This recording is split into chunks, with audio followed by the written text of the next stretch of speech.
In the new covenant, God has reversed the curse. And he's taken symbols and rituals and figures and all kinds of things that were cursed or had a curse associated with them in the old covenant, and he's turned them into blessings. He's just taken all of these things and he's switched their meaning. He's redeemed them. At Pentecost, we mentioned this, God reversed the curse of foreign tongues. Stammering tongues were a sign of judgment because they weren't understood, and they may have been foreign nations coming as judgment. In the new covenant, the stammering tongues, the foreign tongues, are understood. They've turned into a blessing.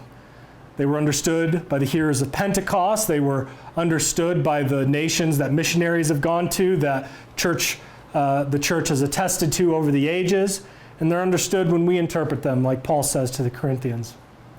Another figure of curse and judgment in the Old Covenant we see is a wine chalice. Wine chalice is sometimes used as a figure of judgment. Hear the words of the prophet Jeremiah. For thus says the Lord God of Israel to me, take this wine cup of fury from my hand and cause all the nations to whom I send you to drink it. And they will drink and stagger and go mad because of the sword that I will send among them.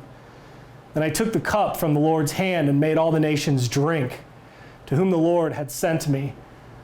It's amazing, too. He's sending the sword among these nations, too. There's another figure of judgment which God has reversed and changed, or the sword of the Spirit, or the sword of the Word that pierces us and changes us, cuts us up and renews us, turns us into new men.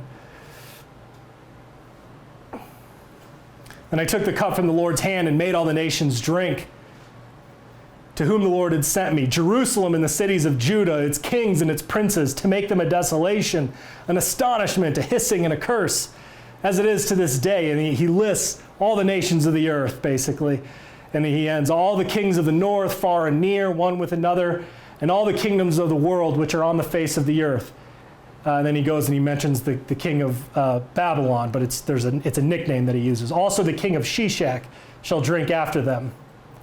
Therefore you shall say to them, thus says the Lord of hosts, the God of Israel, drink, be drunk, and vomit.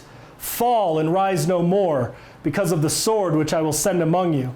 And it shall be, if they refuse to take the cup from your hand to drink, then you shall say to them, thus says the Lord of hosts, you shall certainly drink. God is giving this wine chalice of judgment to all the nations. Every single nation will drink from this wine chalice of God's judgment.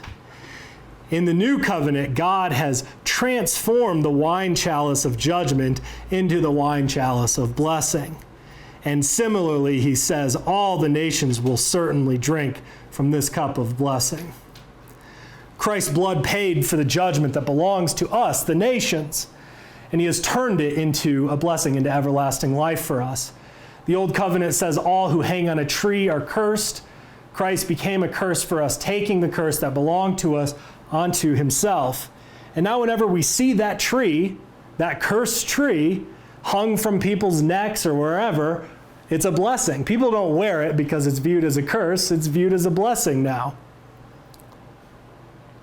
We were born under the curse because of our first parents who ate fruit from a tree, but that curse is reversed when we eat the fruit of the tree at Calvary, the fruit of the cross, which is Christ's body and blood broken and shed for us. Reversing the curse, bringing us into blessing. The wine chalice of wrath for the nations is now the wine chalice of blessing for the nations. So come and welcome to Jesus Christ.